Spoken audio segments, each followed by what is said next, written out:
Assalomu alaykum qadrdon muxlis. Siz bilan siz bilgan va kutgan kanal Turfa olam. Britaniyaning The Sun agentligining 3-noyabr kungi o'z tasdig'ini topgan xabariga ko'ra, Rossiya Belarus Respublikasi hududiga agar aniq masofalarda aytadigan bo'lsak, Londondan 1100 mil uzoqlikka, ya'ni 1770 kilometr uzoqlikka o'zining Kinjal gipertovushli raketalarini joylashtirgan. Tovushdan 12 marta kuchli harakatlanishga moslashgan Kinjal raketalari. The Sun axborotiga ko'ra, Britaniya poytaxti Londonga bor yo'g'i 9 daqiqa ichida yetib borib, uni birpasda xuddi o'rta asrlardagi Londonga aylantira oladi. Yetmaganday Rossiyaning gipertovushli mazkur quroliga qarshi yerdagi hech bir davlatda hali havo mudofaa quroli yaratilgan emas. The Sun'ning bildirishiga ko'ra, Rossiya bu raketalarni Belarus hududiga, NATO'ni Rossiyaga yaqinlashayotgani uchun joylashtirdi. Eng qo'rqinchli tomoni shundaki, bordi-yu Kinjal qo'llanadigan bo'lsa,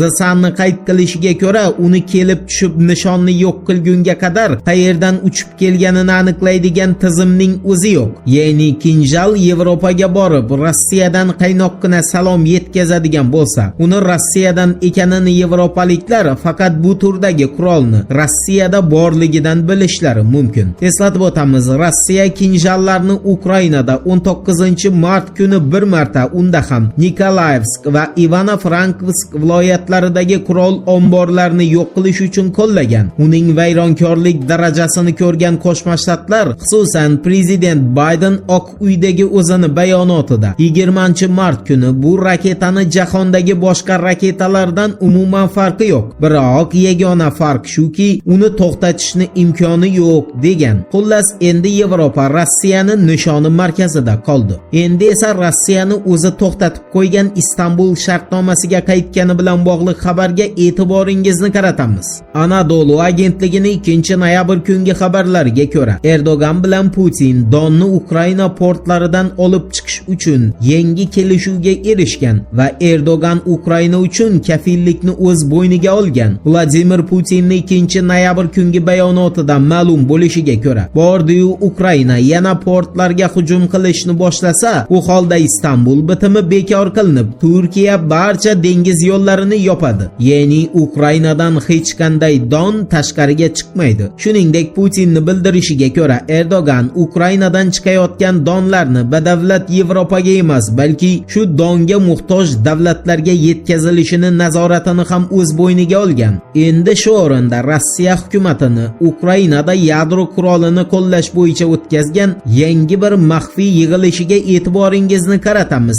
New York Times'ning 2-noyabr kungi xabariga ko'ra, nima emish? Rossiya hukumatı, ayniqsa uning qo'mondonlik lavozimidagi generallari Ukrainada yadro qurolini qo'llash bo'yicha maxfiy uchrashuv o'tkazgan. Ammo bu maxfiy uchrashuv haqida qanday xabar topganini New York Times batafsil yozgan emas.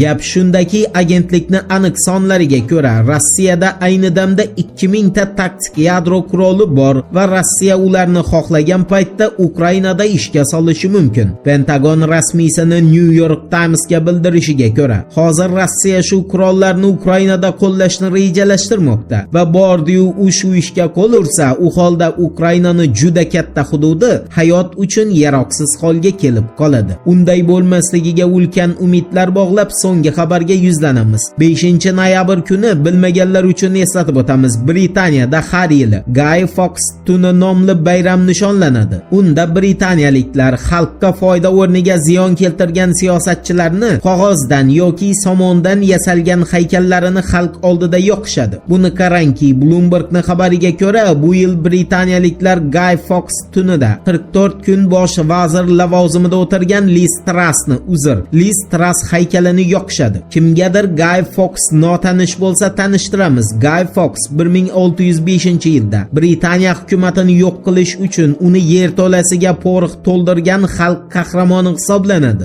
Afsuski, u bu o'lka tepasidagilarni, safdoshlarini sotqinligi uchun yo'q qila olmagan. Guy Fawkes 1606-yilning 31-yanvar kuni o'ta og'ir qiynoqlardan so'ng qatl qilingan. Aniqrog'i, qiynoqlar davom etmasligi uchun o'zini xalq oldida qatl qilgan. Voqealar rivojini birgalikda kuzatamiz. Turfa olam bilan qoling. Siz kutgan kerakli ma'lumotlar hali oldinda.